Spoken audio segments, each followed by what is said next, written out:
Chapter 81. The Pequod Meets the Virgin. The predestinated day arrived, and we duly met the ship Jungfrau, Derek de Deer, master, of Bremen. At one time the greatest whaling people in the world, the Dutch and Germans are now among the least, but here and there at very wide intervals of latitude and longitude, you still occasionally meet with their flag in the Pacific. For some reason, the Jungfrau seemed quite eager to pay her respects. While yet some distance from the Pequod, she rounded to, and dropping a boat, her captain was impelled towards us, impatiently standing in the bows instead of the stern. "What has he in his hand there?" cried Starbuck, pointing to something wavingly held by the German. "Impossible, a lamp feeder." "Not that," said Stubb. No, it's a coffee pot, Mr. Starbuck. He's coming off to make us our coffee, is the yarman. Don't you see that big tin can there alongside of him? That's his boiling water." "Oh, he's all right, is the yarman." "Go along with you," cried Flask. "It's a lamp feeder and an oil can. He's out of oil, and has come a-begging." However curious it may seem for an oil ship to be borrowing oil on the whale ground, and however much it may inadvertently contradict the old proverb about carrying coals to Newcastle, yet sometimes such a thing really happens, and in the present case Captain Derek de Deer did indubitably conduct a lamp feeder as Flask did declare. As he mounted the deck, Ahab abruptly accosted him, without at all heeding what he had in his hand, but in his broken lingo. The German soon evinced his complete ignorance of the white whale, immediately turning the conversation to his lamp feeder and oil can, with some remarks touching his having to turn into his hammock at night in profound darkness, his last drop of Bremen oil being gone, and not a single flying fish yet captured to supply the deficiency, concluding by hinting that his ship was indeed what in the fishery is technically called a clean one, that is, an empty one, well deserving the name of Jungfrau or the Virgin. His necessities supplied, Derek departed, but he had not gained his ship's side, when whales were almost simultaneously raised from the mastheads of both vessels, and so eager for the chase was Derek, that without pausing to put his oil can and lamp feeder aboard, he slewed round his boat and made after the Leviathan lamp feeders. Now, the game having risen to leeward, he and the other 3 German boats that soon followed him had considerably the start of the Pequod's keels. There were 8 whales, an average pod. Aware of their danger, they were going all abreast with great speed straight before the wind, rubbing their flanks as closely as so many spans of horses in harness. They left a great, wide wake, as though continually unrolling a great wide parchment upon the sea. Full in this rapid wake, and many fathoms in the rear, swam a huge, humped old bull, which by his comparatively slow progress, as well as by the unusual yellowish incrustations overgrowing him, seemed afflicted with the jaundice, or some other infirmity.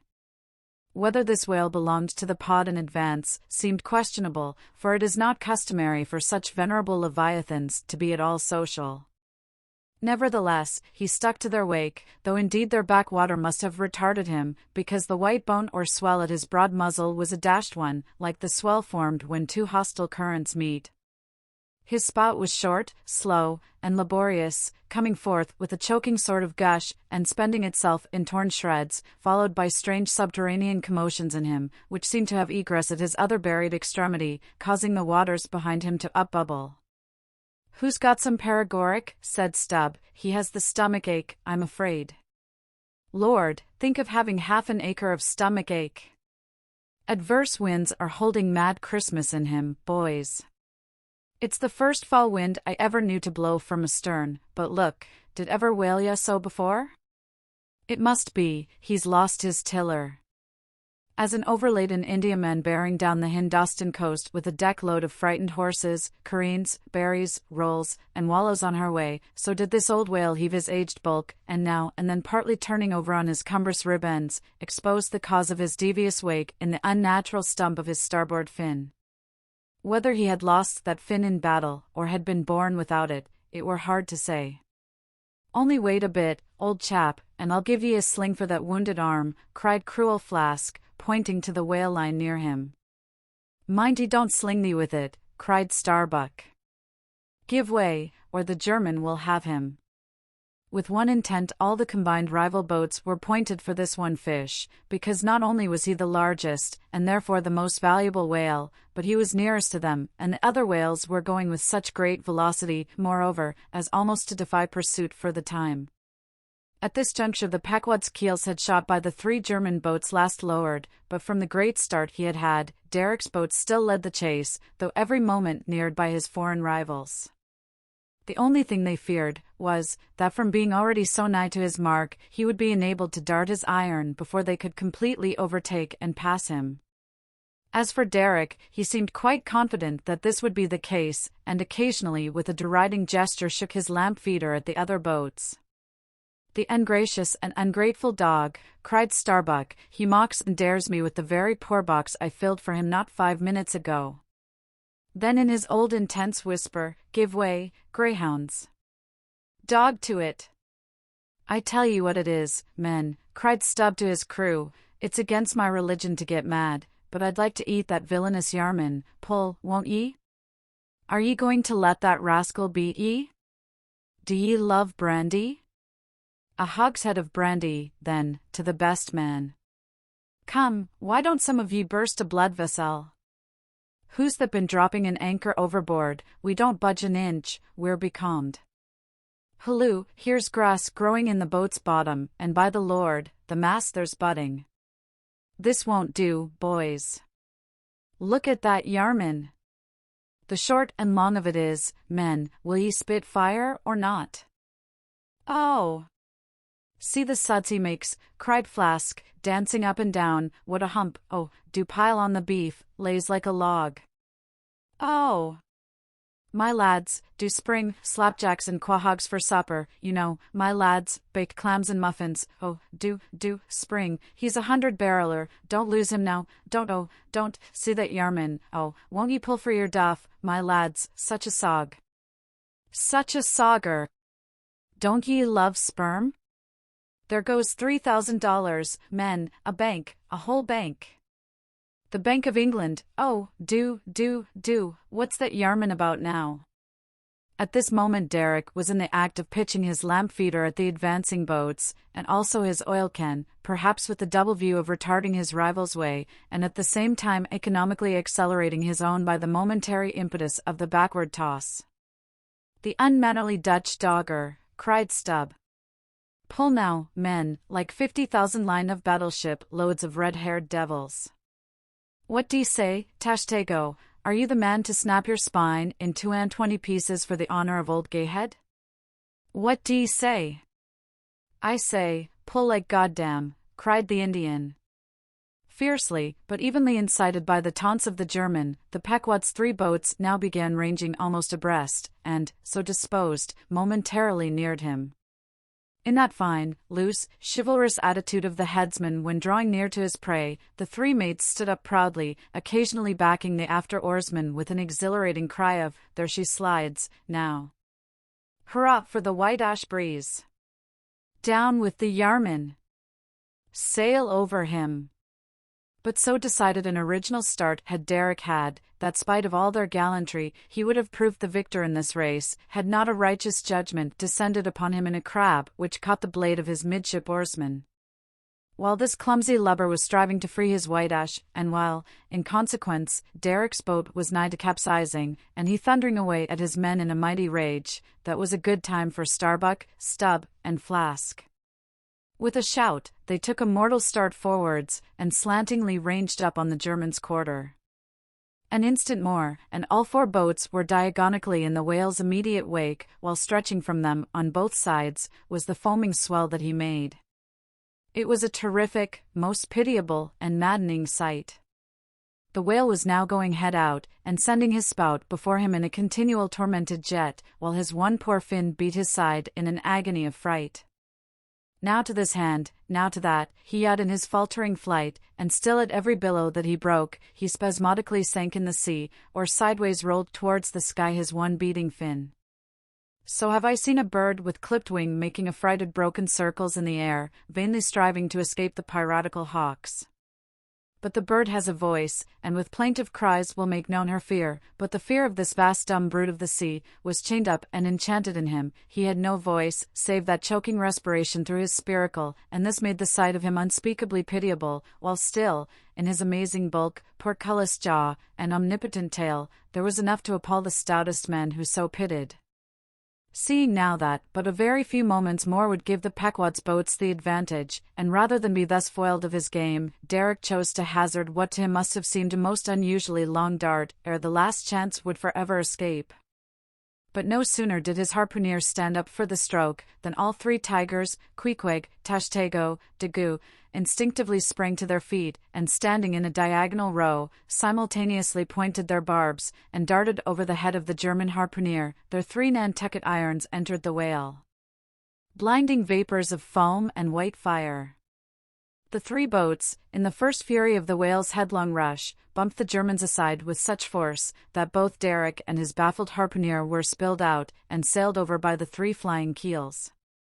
"Don't be afraid, my butterboxes," cried Stubb, casting a passing glance upon them as he shot by. "Ye'll be picked up presently, all right. I saw some sharks astern, St. Bernard's dogs, you know, relieve distressed travelers.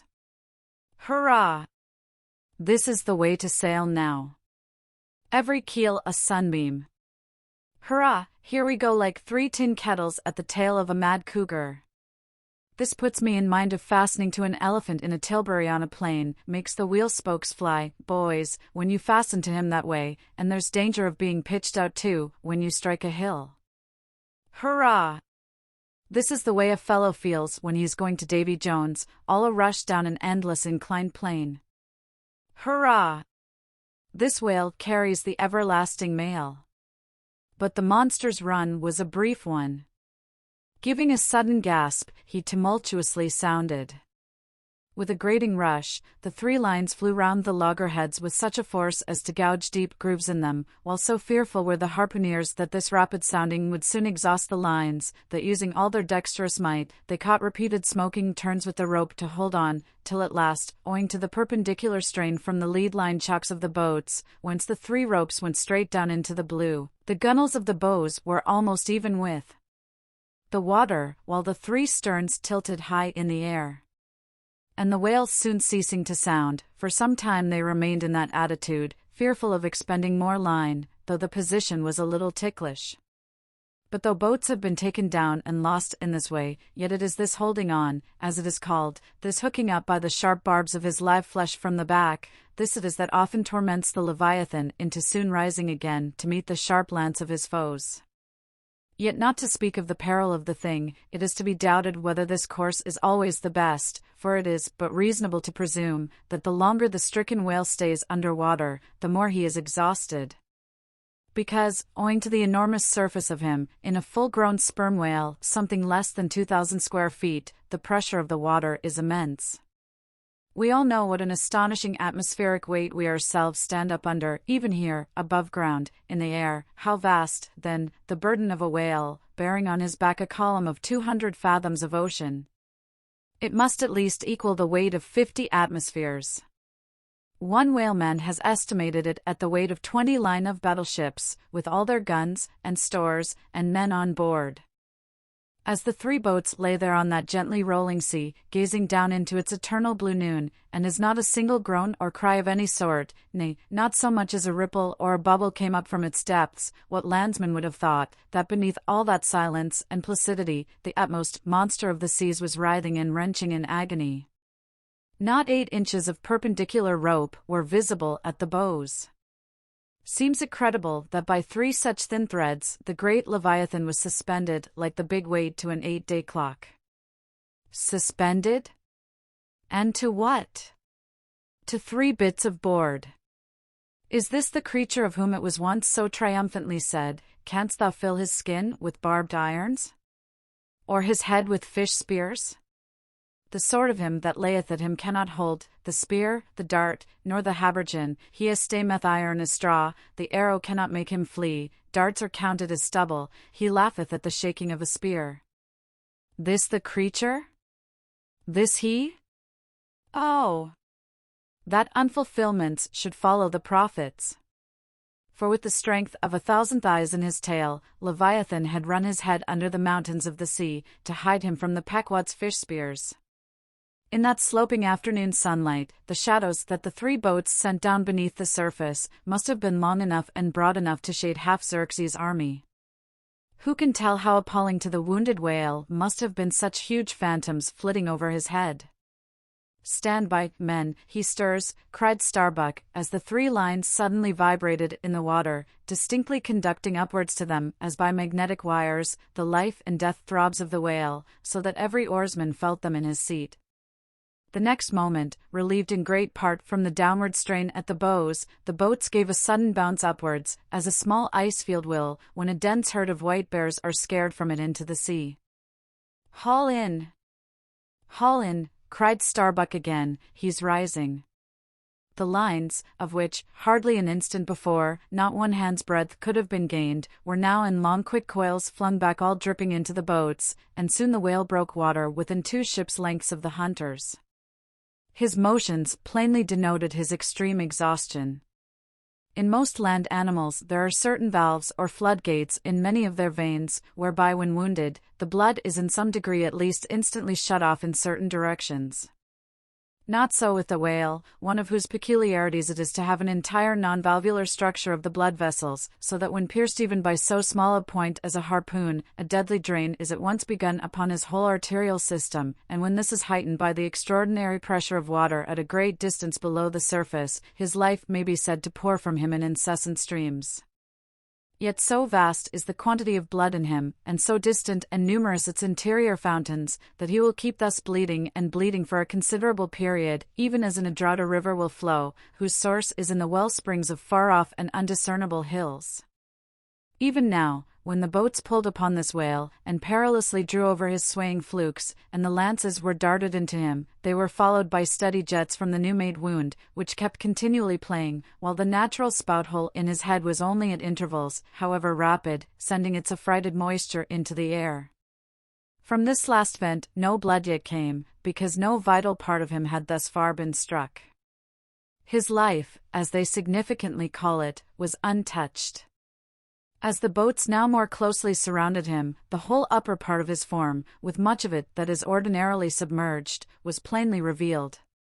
His eyes, or rather the places where his eyes had been, were beheld. As strange mist-grown masses gather in the knot-holes of the noblest oaks when prostrate, so from the points which the whale's eyes had once occupied, now protruded blind bulbs, horribly pitiable to see. But pity there was none. For all his old age, and his one arm, and his blind eyes, he must die the death and be murdered, in order to light the gay bridals and other merrymakings of men, and also to illuminate the solemn churches that preach unconditional inoffensiveness by all to all. Still rolling in his blood, at last he partially disclosed a strangely discolored bunch or protuberance, the size of a bushel, low down on the flank.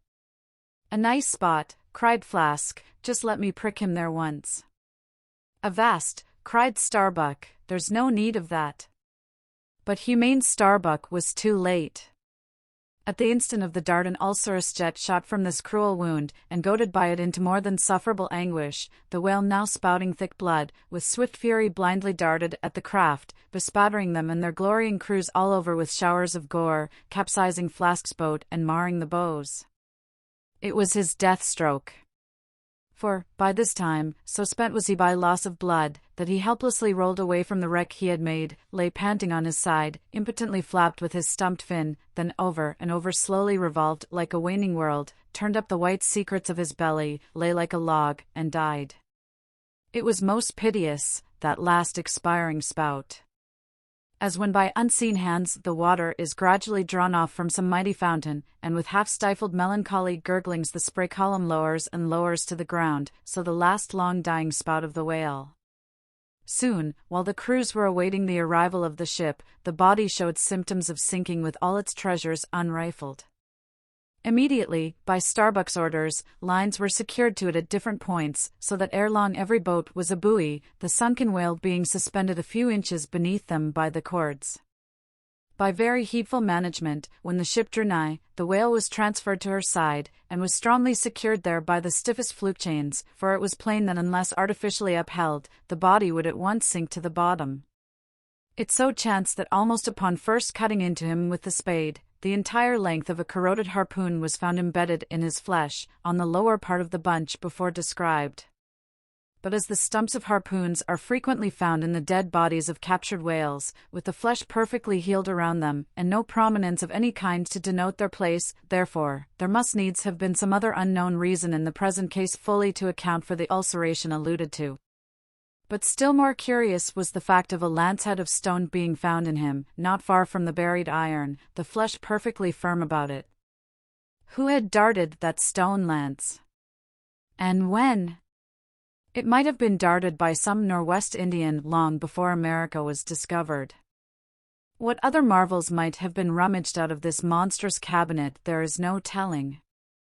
But a sudden stop was put to further discoveries, by the ship's being unprecedentedly dragged over sideways to the sea, owing to the body's immensely increasing tendency to sink. However, Starbuck, who had the ordering of affairs, hung on to it to the last, hung on to it so resolutely, indeed, that when at length the ship would have been capsized, if still persisting in locking arms with the body, then, when the command was given to break clear from it, such was the immovable strain upon the timber heads to which the fluke chains and cables were fastened, that it was impossible to cast them off. Meantime everything in the Pequod was aslant. To cross to the other side of the deck was like walking up the steep gabled roof of a house. The ship groaned and gasped. Many of the ivory inlayings of her bulwarks and cabins were started from their places by the unnatural dislocation. In vain handspikes and crows were brought to bear upon the immovable fluke chains to pry them adrift from the timberheads, and so low had the whale now settled that the submerged ends could not be at all approached, while every moment whole tons of ponderosity seemed added to the sinking bulk, and the ship seemed on the point of going over. Hold on, won't ye?" cried Stubb to the body, "don't be in such a devil of a hurry to sink. By thunder, men, we must do something, or go for it. No use prying there, avast, I say with your handspikes, and run one of ye for a prayer book and a penknife, and cut the big chains." "Knife?" I, cried Queequeg, and seizing the carpenter's heavy hatchet, he leaned out of a porthole, and steel to iron, began slashing at the largest fluke chains. But a few strokes, full of sparks, were given, when the exceeding strain affected the rest. With a terrific snap, every fastening went adrift, the ship righted, the carcass sank. Now, this occasional inevitable sinking of the recently killed sperm whale is a very curious thing, nor has any fisherman yet adequately accounted for it. Usually the dead sperm whale floats with great buoyancy, with its side or belly considerably elevated above the surface. If the only whales that thus sank were old, meagre, and broken-hearted creatures, their pads of lard diminished and all their bones heavy and rheumatic, then you might with some reason assert that this sinking is caused by an uncommon specific gravity in the fish so sinking, consequent upon this absence of buoyant matter in him. But it is not so. For young whales, in the highest health, and swelling with noble aspirations, prematurely cut off in the warm flesh and May of life, with all their panting lard about them, even these brawny, buoyant heroes do sometimes sink.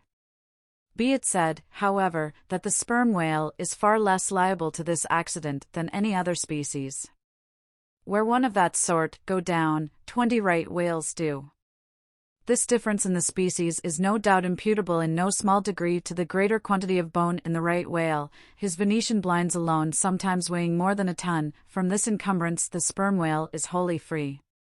But there are instances where, after the lapse of many hours or several days, the sunken whale again rises, more buoyant than in life.